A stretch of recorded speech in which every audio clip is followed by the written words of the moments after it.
Previously on The Greatest Estate Developer, our hero shattered the impossible trials, toppled the corrupt system, and faced a relentless enemy in a city of burning skyscrapers while the ultimate betrayal loomed. And now, the story continues. He devours the winter heart, snapping time like brittle glass. The whole city cracks, citizens turn to statues of ice. The Greatest Estate Developer, Lloyd Frontera, pulls the trigger. That sudden freeze threatens to wipe the kingdom's entire timeline. Now the dragon's frozen heart looms on the horizon. Time shatters, halting in a breath as the winter heart erupts with raw frost. The dragon shivers under the icy clutch, and Kai bellows that the very earth must bear the artifact's command. All eyes stare at the frozen tableau, fearing every scheme will crumble. Lloyd sprints toward the elusive eye of summer. Lloyd leans forward, demanding, "Is your son the Dragon King Verkez?" The dragon bows his massive head, confirming the lineage and the weight of its royal blood. "Your son, are you perhaps Dragon King Verkez?" Yes. He... Jarl hoists the winter heart, a frosted crystal and icy mist spreads from it, coating a stone column in glacial armor. The group watches, breath fogging, as time seems to pause for a heartbeat. Their weapons clang uselessly against the frozen air. Jarl soon reveals why the winter heart matters to his past. Jarl declares, laughing maniacally, the Tyrann Nuss once feared is dead. His cackle echoes, Kai, Kai, Kai. Then he wavers, questioning his own moral compass. Am I the story's hero or just another villain? I can't tell if my actions are good or evil. Lloyd wonders if the dragon can become an ally. Lloyd explains that the dragon's reckless dimensional experiment displaced Kaiora, sending the key material to another realm. He erupts in fury, cursing the dragon for scattering the essential element, and demands to know where it vanished. The dragon uncovers the Eye of Summer, a blazing fire hidden in the Magenta Kingdom, capable of melting his freezing heart. Yet snatching it would bind the queen with a perilous death. Jarl feels his heart harden, his pride cracking as he admits embarrassment hugging a human. Meanwhile, Lloyd clutches a fragile hope, having already secured 4 of the 5 crucial ingredients, turning desperation into a glimmer of advantage. Now the dragon races against the winter heart's relentless freeze, the queen's looming death, and the vanished Kiaura, its location unknown after his dimensional experiment, leaving the salvation of his heart hanging on a perilous unknown. If you don't subscribe, the cliffhanger wins. Don't let it win. Subscribe to Manwa with Hari. Takapuna trembles in his grip. One slip could fracture reality. The title blazes, The Greatest Estate Developer. Tyrannus snaps his fingers, igniting the teleport field. He aims at Taup and the air shivers. Light erupts, Taup disappears. Moments later, he materializes on the coral cliffs of the Merman Kingdom, waves crashing beneath him. The jump proves the network can haul people and cargo across oceans in an instant. This breakthrough clears the route for the legendary cores. Now the squad must lock down both Horaki and Takapuna before rivals catch wind. Lee Jun and his crew haul the twin legends from the cavern. Horaki glows sapphire, pulse racing like a heart. The mage lifts his magical scanner, hovering it above the cart of cores. A soft blue glow spreads across the water as the device hums. It sweeps for hidden traps, lingering curses, hostile sigils. The readout flashes clean, no immediate threats. The mage reports the green light, voice steady. Lee Jun exhales, relieved yet wary of unseen dangers. Yang Yang tightens his grip, ready to spring. Taup mutters a quip about ghost hunting, eyes never leaving the horizon. The skiff glides toward the distant dock, the cores safely sealed. A brief calm settles before the next obstacle emerges. A cloaked rider steps onto the dock, hand raised. Who holds the cores? He demands. The group freezes, each breath held. Sir Greg spots a squad of sword-wielding bandits charging the front line. He draws his blade and shouts for the troops to form a formal line. Taup snorts, muttering that human formal speech is a tough habit. The bandits hesitate, confused by the sudden order. Sir Greg exploits the pause, cutting down 2 attackers with a precise thrust. Mira redirects a spell toward the enemy's shield, shattering it. The disruption saves the party from an immediate breach. The broken shield reveals a hidden passage the team might use next. Lee Jun activates the prototype steam drill he cobbled from blueprint notes. He points the device at the collapsed stone arch blocking the passage. Verkiz lowers his voice, recalling an old prophecy whispered among the bandits. He tells the group that in the future, the bandits will label Frontera County the territory of the demon god. The words hang heavy as the battlefield quiets for a breath. Lee Jun listens, aware that the name foretells a grim fate for the region if they fail. Mira nods, noting that the prophecy could become reality if the demons overrun the frontier. Kang Haiyun tightens his grip on his spear, determined to prevent that destiny. The core materials stay secured, their glow a beacon of hope amid the looming darkness. The team steels themselves, ready to fight for a future that refuses the demon god label. In the future, the bandits would call the Frontera County the territory of the demon god. The next wave of enemies breaks the silence, testing the hero's resolve. Lee Jun unleashes his prototype steam drill, gears whirring ferociously. The machine smashes the stone arch, and a blazing Fu rune erupts across the wall, sealing the tunnel entrance just as the orc horde surges forward. The rune's light flares, carving a magical barrier that repels the charging monsters. The drill's steam hisses, sealing cracks and reinforcing the enchantment. The tunnel stands closed, buying the team a decisive victory. Lee Jun kneels before the Highness, voice steel-gripped, swearing he will never retreat. The weight of his oath settles like iron on his shoulders. Verkiz slides a spare gear into his hand, the tiny metal piece clicking into place. The gesture transforms their desperate gamble into a blaze of fierce hope, the gear humming with latent power. Together they stand, ready to defy the looming darkness. A demon commander snarls, gesturing at the newly fortified tunnel. A tired soldier beside Lee Jun mutters a single word, the sound freezing Mira mid-spell. The demon legion looms, poised to breach the uncertain, magic-charged gateway. Their eyes flicker with hunger, the air crackling with dark energy. The team braces, the fate of the tunnel hanging on a breath. Don't settle for mediocre robotic recaps. Subscribe to Manwa with Hari for cinematic storytelling. The contract snaps shut, 3 minutes left before the tower collapses. Lee Jun-woo perches on the cliff, eyes locked on the skeletal spire. He bellows, "The greatest estate developer?" Engineers and mages freeze, then surge toward the site. He rolls out a weather-worn blueprint, finger tracing the trembling foundation. The deadline hangs like a guillotine. A collapse would sink the kingdom's trade lifeline. The greatest estate developer. He flips the parchment, inspecting the glowing ID seal. Lee Jun-woo snatches contract 14,725, slams it onto the table, and thrusts it toward the cartographer engineer. The cartographer reads the cursed clause, scowls, and taps a dark blot on the map. The Dragon King's roar reverberates, shaking the cavern walls. He sneers, "Dragon King, have you been doing well?" The jab recalls the black hole shriek that still echoes, a cursed tremor warning of unseen danger. He cautions that lingering echoes will summon even deadlier beasts. Lee faces a split-second choice, cling to the fragment or flee. A gasp ripples through the crowd. Dragon King, have you been doing well? Jun-woo hammers the crystal altar, blasting the seal meant to catapult him to the Dragon Queen's domain. Mana sputters out, leaving him breathless as the Dragon King's vow collapses. Hai-Jin ignites a makeshift portal, Mira marshals troops, and Kang charts the fracturing dimensions. Lee pleads with the Dragon King, "What must I do to earn your gratitude?" He repeats the question, demanding concrete orders. Without the king's command, Lee cannot secure the resources vital for his estate venture. "What do I need to do for this? Thank you, Dragon King." The coveted Kia Aura remains out of reach. Lee implores, "Give me the Kia Aura, it will fix everything."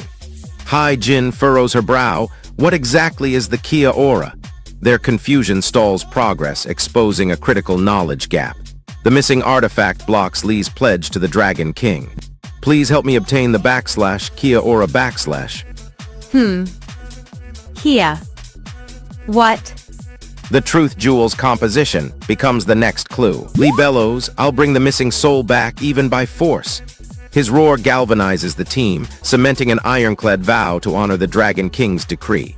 The proclamation spurs swift action, aware the dimension-hopping villain could strike anew. Their resolve primes a daring cross-world clash. I'll bring him back, even using force. The portal flickers, and the villain's echoing shriek looms. Suho, now the inebriated noble Lloyd, smashes the hammer into the Dragon King's altar, sparks erupting as the dimensional circle ignites. His mana vaporizes, leaving him gasping. The massive hamster charges ahead, hauling a bewildered knight toward the glinting Kia aura. Lee thrusts his hand forward, attempts a minor spell. Nothing. Mana vaporizes, exposing their sudden dependence on engineering as the portal's waning circle flickers ominously. He feels his magical core ripped away, the loss sharpening his dread, yet fueling a fierce promise to retrieve the missing soul, even if it costs his very identity. Now the portal's framework trembles, mana dead, and a thunderclad giant hamster looms, threatening the chamber. Their escape hangs on a silent, ticking uncertainty.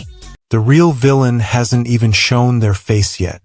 Subscribe to Manwa with Hari to find out who it is. Foundations shatter, Megacity erupts under his gaze. The title, The Greatest Estate Developer, blazes across the sky. Kia aura morphs, landing in the neon veins of modern Seoul. The fantasy world collides with concrete streets, thrusting everyone into alien terrain. Y'all instantly spots unfamiliar strangers threading through the crowded avenues. A guttural grunt reverberates, RGH Chinese letter. Monelson whispers, "Is he okay?" He seemed fine. The team rushes to assess the bleeding companion, fingers trembling over fresh wounds. Their anxiety exposes a fragile weakness that could undo the entire mission. With urgency, they set course for the bustling market, where danger simmers beneath the stalls. An alarmed voice erupts from the alley, "Run!" The group lunges toward a side door. Kia aura collides with a panicked bystander shouting, "The ugly one is here too! Is that really the problem?" The uproar forces the police to shift attention. The team bolts through the cramped passage, gear clutched tightly.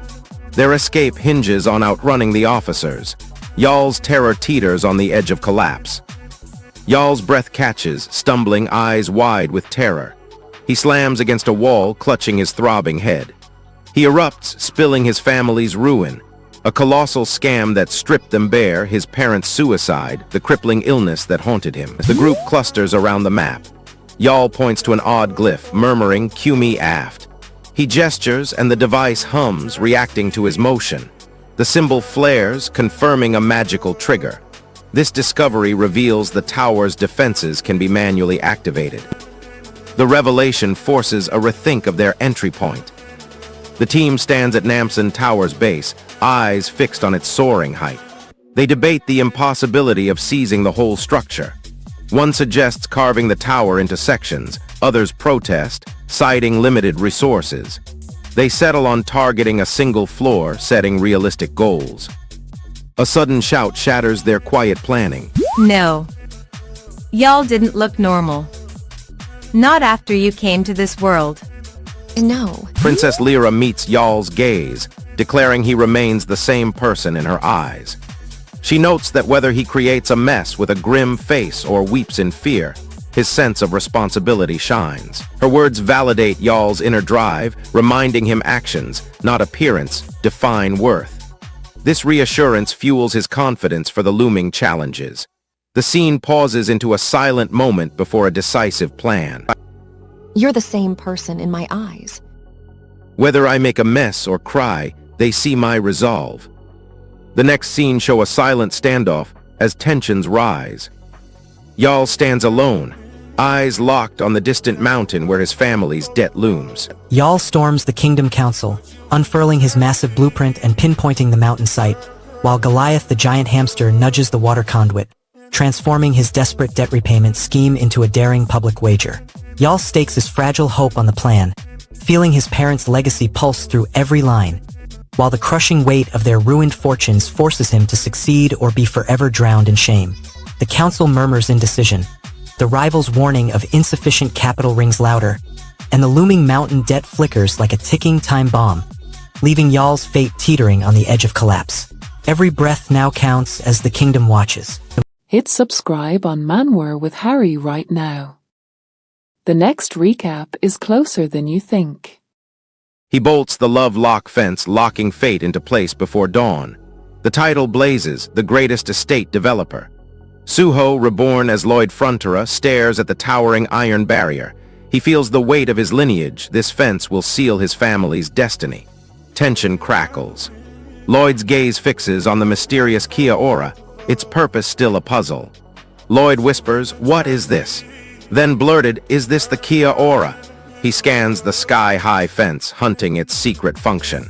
His bewilderment signals the pivotal point of their scheme. Decoding this monument is the key to moving forward. Lloyd steps back, eyes sweeping the crowd, then turns to Javier, curiosity sharp as a blade. "Why do you care so deeply about this fence?" he asks. Tension crackles between them as the project looms. "I'm curious about the person behind the fence's secrets." Javier's reply will unveil his hidden motives. The conversation turns icy, stakes of the project loom large. Lloyd fixes his gaze on the fence, then on his partners. He challenges their loyalty. Do you ignore who I am, as long as I save Frontera? "It's irrelevant. I'm just curious, keep it business." The team now wrestles with the choice: protect love or chase profit. The party treads the shadowed path toward the massive fence. Iron bars glint under the sun, and hundreds of love locks dangle like constellations on the rails. Every eye drinks the endless cascade of metal, anticipation tightening their breath. They ready themselves to inspect each lock. Lloyd mutters, "Why are there so many locks obstructing our work?" He wonders why the crowd piled countless charms for a simple survey. He quips, "Are we acting as the fence's maintenance crew now?" The question hangs in the air as a sudden swarm of thieves emerges. The squad bursts into the Gwangwamun gate, shouting commands. They count the similar locks nearby, noting the chaos feels insane, yet someone among them radiates striking heat.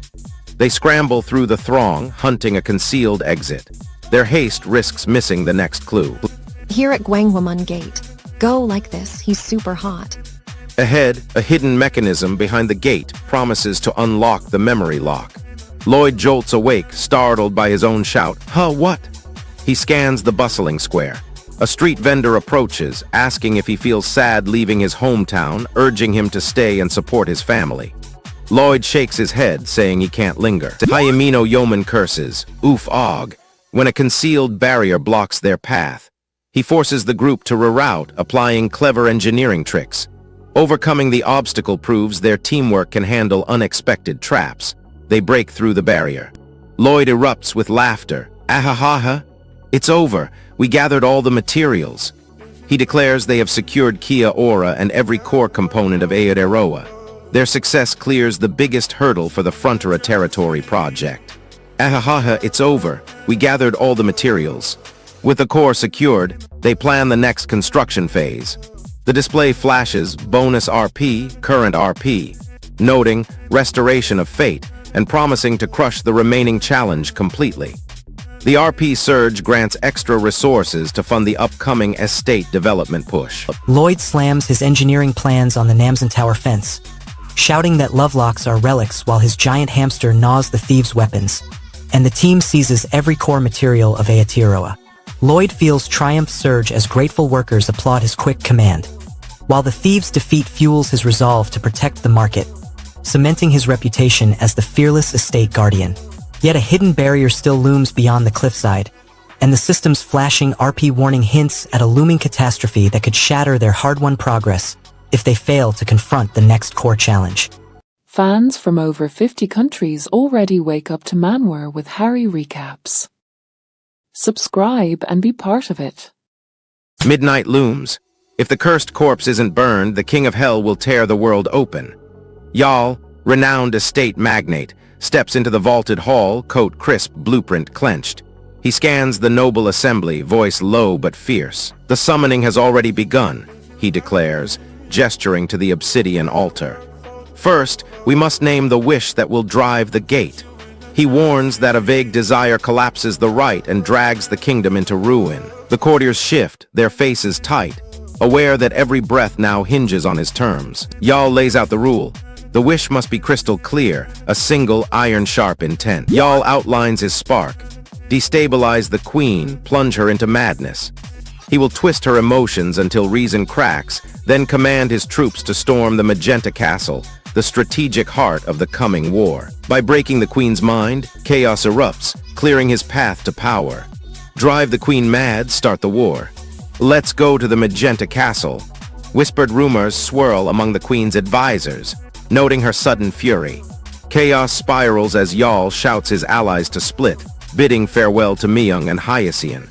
He questions his villainy, then proclaims himself the embodiment of equality, demanding eternal singleness for all. The rant exposes his twisted justification, hinting at a backfire. Yal pauses, gaze fixed on the half-finished altar. He argues that granting Lloyd a fleeting victory won't derail the right. Instead, a morale boost could sharpen the workers' focus. A modest celebration, he claims, will stoke hope across the kingdom, a vital ember for his larger plan to shield them from the looming Hellgate. Yal eyes Javier, who surveys the sprawling construction sites. He nods at the massive progress already achieved by asking, "Are you keeping up?" Yal probes his allies' awareness and loyalty, underscoring how far their grand scheme now stretches across the realm. Yal rattles off a rapid inventory. Sewage system, suspension bridge, Hell Railroad, stone ice vault for orcs, desert Canta's line, Merman bathhouse, grass plain racetrack. A trusted ally approaches, asking why Yal's face is twisted with grief. Yal brushes it off, then quickly denies any weakness, insisting he remains their hero and friend. He vows to solve whatever problem haunts them, displaying his resolve to protect his allies. Yal stands before the assembled council, hand raised. He clarifies his earlier remark, explaining that once the truth jewel is completed, it will tally the exact number of key participants needed for the upcoming ritual. The council listens, noting the critical importance of hitting that precise count. Yal continues, confronting the crowd's fear of future conflict. He warns that greed-blinded factions will ignite wars to claim the truth jewel. Yal rises, cloak rustling, and declares his next move. "I'll ask the truth jewel how to seal the Hellgate," he announces. The council watches, eyes fixed. The queen leans forward, intrigued by the jewel's potential. The scene expands to reveal the Hellgate, a yawning black chasm towering over the landscape. Dark smoke curls from its mouth, casting an eerie glow across the sky. Yal, Lloyd, and the stalwart knight stand at its rim, faces set, each gripping a tool or weapon ready for the looming work. Yal stands, proclaiming his own estate as the cradle for the truth jewel. He commands the gem to disclose the secret to sealing the yawning Hellgate, sparking a frantic race for its unparalleled power. Lloyd's raw confession clashes with the scholar's desperate pleas, laying bare brittle loyalties as the council teeters between protecting the Merman kingdom and yielding to greed, jeopardizing everyone. The Hellgate's black maw yawns, the truth jewel's answer still hidden, and the council confronts a ticking nightmare that could devour their world. You clearly have taste. Subscribe to Manwa with Harry. It's what the real fans do. The truth jewel detonates, ripping the lake floor and spawning a towering column of raw energy in an instant. The greatest estate developer stalks the shoreline, eyes hungry for the endless depth. He proclaims Lake Carla the ideal cradle for the jewel, its vastness promising limitless riches. He dreams of a monolith that will siphon the jewel's power and drench the valley in wealth. But the lake's sovereign must grant permission before the survey can begin. The crew slides to the water's brink, a tattered map clutched in their hands. He turns to the lake's keeper and demands, "May we raise the jewel here?" The keeper studies the shimmering surface, then gives a reluctant nod. Lloyd watches the console's blinking cursor, muttering, "When will I ever get?" He massages his temples, the burden of the venture pressing down. Across the platform, Carla fixes her gaze on the eager aide Javier, voice sharp. She points toward the exit, ordering a brief reprieve. Javier, take a break. I have countless matters to sort. The jewel's core will soon flare, demanding swift action from everyone. Lloyd surveys the renewed shoreline, the dragon silhouette blazing against twilight. Memories of the once impoverished hamlet flash, hardship, hunger, hope. The towering progress ignites his determination to restore his lineage's wealth and shield the fledgling community. He tightens his jaw, anticipating the looming menace of Lord Guan and Lady Hwang. A young woman steps forward, gaze locked on the distant hill crowned by Lloyd's manor. She sighs, "When will you finally visit us?" She adds, "We worry for Lloyd. He's returned after years, yet he's trapped in his study. We haven't even managed a proper welcome." Her plea exposes the town's yearning and the weight pressing on Lloyd to emerge from isolation. When will you be able to come here? Lloyd gazes at the gift, lauding its sleek design and vowing to don it soon. He thanks Carla, admitting his current obligations postpone immediate testing. His enthusiasm radiates confidence in the forthcoming construction and the artifact's pivotal role. Wow, that looks so good. I'll make sure to wear it. Thank you so much. I'm busy now, so I'll try this on later. Shortly, Lloyd will integrate the object and assess the dam's capacity to restrain the flood. A voice calls Lloyd's name. He swivels, spotting Carla approaching, still clutching the wrapped parcel. Tension radiates from her, eyes locked on him. She whispers his name, worry edged in her tone. Lloyd's brow furrows, sensing urgency. Lloyd declares the gravity dam must anchor downstream. Then Carla hurls a wrapped relic, likely the truth jewel, into his grasp, sparking a battle cry that reverberates across the valley, promising salvation. Carla's trembling hand shatters Lloyd's composure, handing him untold power while laying bare his shaky claim to the throne and the looming menace of a secret heir, a threat that could topple everything. The mystery jewel throbs, the Countess's cryptic stare lingering, as the true Lloyd's fate teeters, foreshadowing a showdown that could flood and drown the entire valley, sealing the destiny of all. The voice, the music, the pacing. You know it's top tier. Subscribe to Manwa with Hari. The legend of Lloyd Frontera lies cold, but the estate war erupts. The splash page screams the greatest estate developer in blazing red, a ghostly crown hovering above. Debt claws the Frontera name, ambition spikes like a blade. In the vaulted hall, the Count's voice trembles with doubt, his eyes flickering toward the dead air. He whispers that Lloyd's absence could shatter their fragile recovery. The Countess bursts into the silent hall, eyes flashing, demanding, "What are you talking about all of a sudden?" Javier steps forward, voice steady, revealing the family's prized formal wear, the very robe Lloyd coveted. He notes that Lloyd seemed to have abandoned the garment, a clue that knots their past. The Count erupts, anger flaring like wildfire. He points at Echo, roaring, for hiding the truth this whole time. His booming voice shakes the hall, threatening the fragile alliance between the Fronteras and their allies. If the lie persists, the reconstruction plan could collapse. Javier watches, shoulders tensed, fearing the fallout. For hiding the truth this whole time. Echo lowers his voice, eyes distant. "Master Lloyd has been experiencing something unknown," he murmurs, hinting at lingering magic. The revelation suggests Lloyd's condition could sway the upcoming demolition of the truth jewel. Everyone listens, uneasy, because any shift in Lloyd could reshape the continent-spanning construction plan. Tension coils tighter toward the massive demolition scheme. Javier leans in, eyes narrowed, whispering a deadly warning. "If you tell the Baron about the head strike, I'll kill you."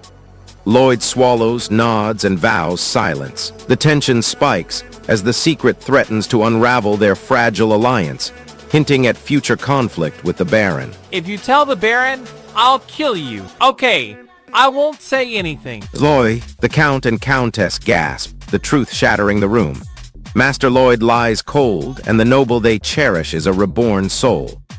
Javier's disciple drops his sheath, confesses the broken wooden sword and the strike on Lloyd's son, then kneels pleading for mercy. A herald's voice booms, announcing the new titles, Crusher of Bones and King Resuscitator of Dead Estates. The crowd erupts, honoring the heroes who will lead the demolition of the truth jewel. The titles cement their roles and promise to revive the ruined estates, cementing the Lower Realm Bureau's plan to raise the jewel and reshape the continent. The council announces the first recruitment round. Terminix Pest Control claims the opening pick. The Count steps forward, reminding everyone that the kingdom's debt looms large. He stresses that every new crew must work to erase that burden. This launch kick starts the continent-wide construction drive. Javier now readies his squad for the dam's foundation. Javier steps forward, clutching a torn scroll. He explains the Dragon King Verkis has been gathering rare ores for the project, cursing the cursed lizard for hoarding the supplies. The Count listens, skeptical, then points to a contract sheet, demanding Lloyd sign the permit. He stresses that the probability of the build succeeding is 0, so official approval is essential. The signature could legitimize the demolition plan. He got the info from Verkis, the Dragon King. He's hoarding materials. Sign here. Probability of building it is 0. We need your approval. The Lower Realm Inspection Bureau chairman, a stern, angelic figure, raises his ceremonial hammer. "We begin demolition immediately," he declares. Workers line up, shovels ready. The king forces the exhausted labor leader to choose between red-marked or blue-marked supplies, instantly splitting the workforce and steering the massive Dam and Truth Jewel project toward a single, volatile supply line. Javier stakes his credibility, while the workers confront the terror of an imminent demolition, feeling both hope for a promised utopia and dread as their lives teeter on the edge of a project. The angelic inspector raises his ceremonial hammer, signaling demolition start, while the Dragon King's hidden ores and cursed lizard remain unseen, leaving the kingdom hanging on a perilous, unresolved fate. Until next time, keep reading and subscribe to Manwa with Hari. He booms he can freeze a year, yet Lloyd's machines already rake the fields. The banner flashes greatest estate developer. Lloyd steps onto the platform, raises his voice. "Everyone listen up. I know it'll be hard to believe." The crowd leans in curious. He promises a year-long time stop, and the villagers gasp. Lloyd spreads his arms, eyes blazing. He claims a year-long time freeze will let the dam rise without delay. The crowd murmurs, some skeptical, some hopeful. "I can stop time, 1 year for the construction." He stakes his bold promise. The villagers soon chant his name, testing his authority. Lloyd feels the project sprinting forward, his pride swelling. He imagines rewards for his hard work. Suddenly, a booming voice cuts through, claiming to be the Dragon King. The king orders Lloyd to approach quickly, demanding attention. The Dragon King soon asks for a neck massage. The Dragon King complains of a stiff neck and commands Lloyd to massage it. Lloyd hesitates, aware the beast's temper could explode. He whispers to the crowd, urging them to join the Hari squad with a sub before the system crashes. The tension rises as the dragon's demand looms. The upcoming massage could trigger a deadly showdown. Lloyd asks a companion what he will do after altering fate with the Truth Jewel. The companion replies, asking for Lloyd's next move. Their exchange highlights the uncertainty of power and sets up the decision that will shape the kingdom. What will I do after changing fate? The answer will decide whether Lloyd tries to keep or destroy the jewel. Lloyd declares he will smash the Truth Jewel. A villager warns that owning such a relic brings only trouble and ruins his carefree life. The clash reveals the stakes. Keeping the jewel could bind Lloyd to endless responsibilities. Destroying it could free him. "I'll destroy the Truth Jewel." Lloyd declares his priority is finishing the dam, rejecting further skill upgrades. He worries that leveling Mana Heart could alter the fate he's trying to control. This decision keeps his focus on the project but leaves his power growth stalled. Cursed it, so much left for the construction. "I won't chase Sword Master status now. Should level up Mana Heart? No, might break fate."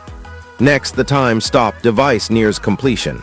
Lloyd feels a new tingling after his recent skill upgrade. He asks a nearby worker, "Syndrome?" The worker waves a hand, shouts, "Be quiet, I won't talk to you," and orders everyone to stop chatting. The scene shows a lone question mark, indicating confusion or an ominous query. Lloyd and the crew look up, uncertain what the silence means. The mystery builds tension over the upcoming enforcement order. An official voice issues an enforcement order. Lloyd Frontera must stop the illegal building called Aotearoa and destroy everything built so far. A villager shouts a festive exclamation, mocking the decree. The order threatens to undo all of Lloyd's progress. Lloyd now faces the looming threat of the enforcement squad arriving at the dam site. Lee Jun unleashes a year-long stop-time field, freezing the entire construction yard as the dam rockets toward the sky-bound Truth Jewel, while the Dragon King crashes the ceremony in a thunderous roar. Lloyd feels his authority crumble, his crew's morale teetering on the edge, and the weight of an enforcement order threatens to erase every stone he's raised, leaving his reputation and dreams hanging by a thread. An ominous official decree commands Lloyd to halt illegal Aotearoa and raze everything built, while a lone question mark flickers overhead, promising an explosive showdown that could shatter the dam's destiny. Imagine knowing exactly what happens before your friends do. Subscribe to Manwa with Hari and be the one with the answers. A thunderous hammer shatters the sky, and Aotearoa's spires collapse. Lee Yi-Hwan awakens in a feudal realm, his mind still buzzing with skyscraper deals. He pulls out blueprints, pours concrete, carves roads, builds farms, raises stone mansions, modern tech in a medieval soil. Princess Arya crowns his vision, while sorceress Miyu weaves protective wards. Jealous nobles scowl, and dark scouts of the Demon King linger on the frontier. Yi-Hwan's booming estates blaze like a lighthouse, unsettling ancient lords. Then a radiant envoy descends, eyes blazing, demanding the newest tower be wiped from existence. A radiant figure drops from the clouds, wings unfurled, hammer blazing. The angel roars, "I'll do it right now." As the hammer hums with raw power, a frantic voice from the crowd cries out, begging to borrow Aotearoa's energy to shield loved ones, likening the supplicant to a helpless sheep. The desperation shows personal stakes intertwine with the looming demolition, hinting at a risky use of the artifact's power. "I'll do it right now." The crowd's prayers echo, and the angel prepares to unleash the hammer's force. The angel scans the gathered people, recalling their joyful memories and fervent prayers. Coldly, he declares that everyone must stay alive so he may enjoy a peaceful retirement. This selfish motive turns a divine decree into personal greed. Yi-Hwan feels a surge of strange mana coursing through his veins and shouts in disbelief. "An angel stands before me," he exclaims, recalling his mother's teachings that angels guard cosmic law. He notes the hammer's presence, concluding the celestial being is here to demolish everything. His voice trembles as the divine decree threatens to wipe out his estate. The crowd listens, some nodding, others looking fearful. Yi-Hwan's fear morphs into fierce determination to protect his work. The moment sets the stakes. If the angel follows through, the entire project collapses. The angel lowers his hammer and speaks in a resonant voice. "It's not too late," he declares, offering a brief pause in the demolition order. He then commands, "Please give LP and follow the laws of the heavenly realm." The angel demands compliance with celestial law, urging developers to surrender the project's license and obey the decree. The developers stare, caught between the chance to halt destruction and the risk of defying a divine command. The angel's offer creates a moral dilemma for Yi-Hwan, who must choose between preserving his estate or surrendering to heavenly authority. Tension rises as the hammer's glow flickers, waiting for a response. Yi-Hwan's next move will decide Aotearoa's fate. The celestial angel hoists the golden hammer, emblazoned with O3332, and slams it into the Aotearoa foundation, birthing a towering stone slab that ignites a red glowing countdown. Workers gasp, fearing annihilation, while Jae-Hwan clutches the hidden truth jewel, realizing his salvation teeters on the angel's mercy and Javier's sudden sword draw, a fragile hope against impending ruin. The crimson timer ticks toward zero, the angel's voice echoing, "It's not too late," yet the looming dragon's shadow looms, promising a cataclysmic clash if the countdown expires. Everyone loves a comeback. Subscribe to Manwa with Hari to watch him rise.